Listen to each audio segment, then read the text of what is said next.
जय श्री कृष्णा दोस्तों। हर हर महादेव। कैसे हैं आप सब? स्वस्थ और सुरक्षित होंगे। शास्त्रों में दोस्तों प्रदोष व्रत भगवान शिव की विशेष कृपा पाने का दिन होता है। जो प्रदोष गुरुवार के दिन पड़ता है उसे गुरु प्रदोष कहा जाता है। गुरु प्रदोष का जो व्रत करता है, कोई भी व्यक्ति अपने मन की इच्छा को बहुत जल्दी पूरा कर सकता है। किसी भी प्रदोष व्रत में भगवान शिव की पूजा शाम के समय सूर्यास्त से 45 मिनट पूर्व और सूर्यास्त के 45 मिनट बाद तक की जाती है। और ऐसी मान्यता है कि घर के बड़े बुजुर्ग गुरु प्रदोष का व्रत करके अपने बच्चों को सफल और सुरक्षित बना सकते हैं। यदि आप व्रत करते हैं तो बहुत ही उत्तम। प्रदोष का व्रत करना सभी को करना ही चाहिए। यदि नहीं करते हैं, शारीरिक रूप से कुछ परेशानी है, सक्षम नहीं है, तो ज़रूरी नहीं है कि आप व्रत करें। कुछ ऐसे उपाय होते हैं, कुछ ऐसी पूजन होती है। भगवान शिव को आपने एक आस्था से, दिल से यदि एक लोटा जल भी समर्पित कर देते हैं तो आपको पूरा पूरा पुण्य प्राप्त होता है। लेकिन इस बार जो प्रदोष पड़ रहा है गुरुवार के दिन, बृहस्पतिवार के दिन पड़ रहा है। अब बृहस्पतिवार के दिन सुबह के समय आप कल जब बृहस्पतिवार के दिन सुबह उठें, सबसे पहले स्नान करके एक पीतल के लोटे में, यदि पीतल का कोई बर्तन है आपके पास तो बहुत ही श्रेष्ठ, उसमें थोड़ा सा हल्दी, गुड़ और थोड़ी सी चने की दाल डाल लें और केले के पेड़ की जड़ में यह अर्पण करें और गाय के घी का दीपक लगाएं। यह पहला उपाय। और वहीं आसन पर बैठकर एक आसन ले जाएं। यदि घर में आपके केले का वृक्ष है, पौधा है तो आप कर सकते हैं, और नहीं तो आप मंदिर या जहाँ कहीं भी है वो जा सकते हैं तो अवश्य करें। वहीं आसन लगाकर बैठ जाएं और बृहस्पति स्तोत्र का 3 बार पाठ करें। घर वापस आते समय केले के पेड़ की जड़ से मिट्टी ले लें और अपने बच्चों के माथे पर तिलक करें।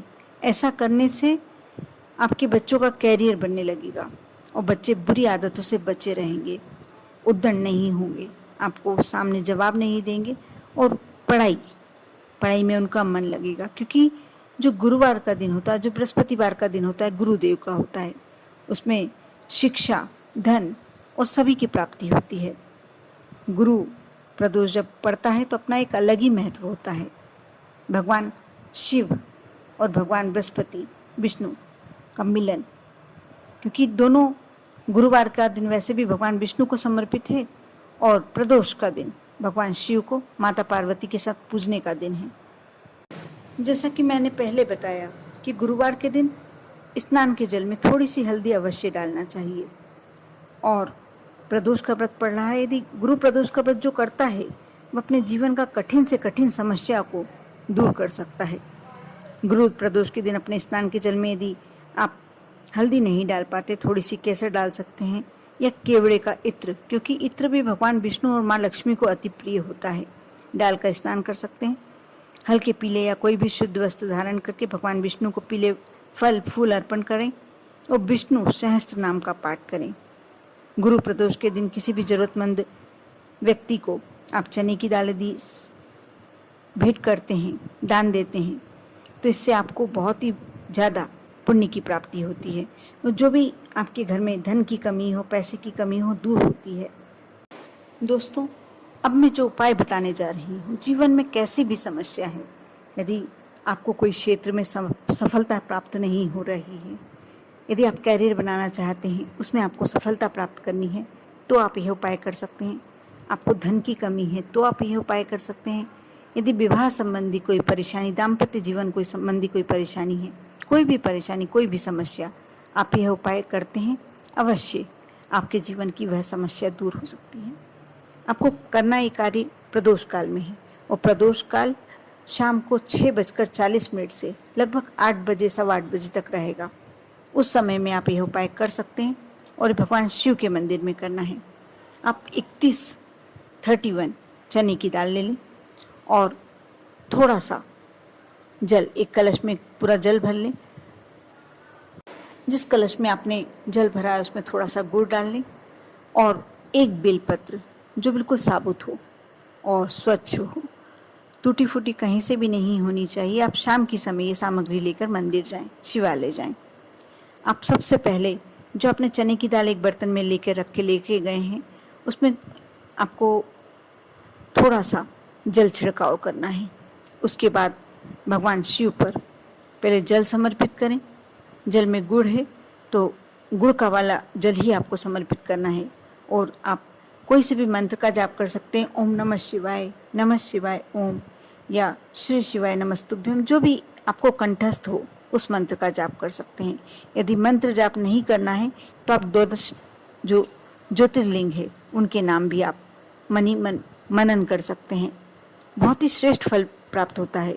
12 ज्योतिर्लिंग का जो यदि पाठ या स्मरण पूरे दिन में 3 बार भी कर लेता है, उसके जीवन के कष्ट तो वैसे ही कट जाते हैं, क्योंकि सारी भक्ति और सारी शक्ति इन्हीं 12 नामों में, इन्हीं 12 ज्योतिर्लिंगों में समाई है।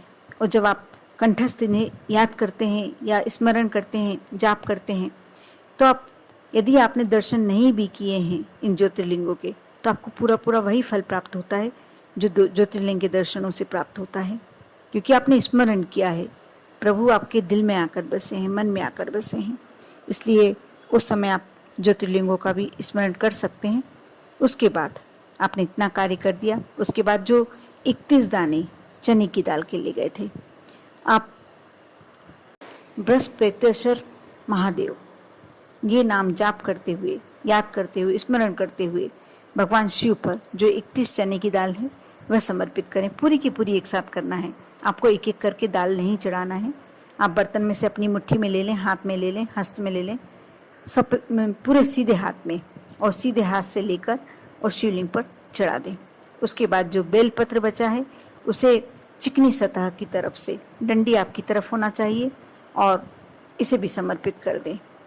जो भी अपने मन की कामना है, बेलपत्र पर हाथ रखकर थोड़ी देर तक आप अपने मन की कामना, अपने मन की जो भी विनती है, समस्या है, भगवान शिव के समक्ष कहें। और उसके बाद आप जलहारी, जो जलहारी होती है, उस पर जो जल गया है उसे थोड़ा सा उठाकर अपने आँखों पर स्पर्श कराएं, अपने मस्तक पर स्पर्श कराएं और वापस घर आ जाएं।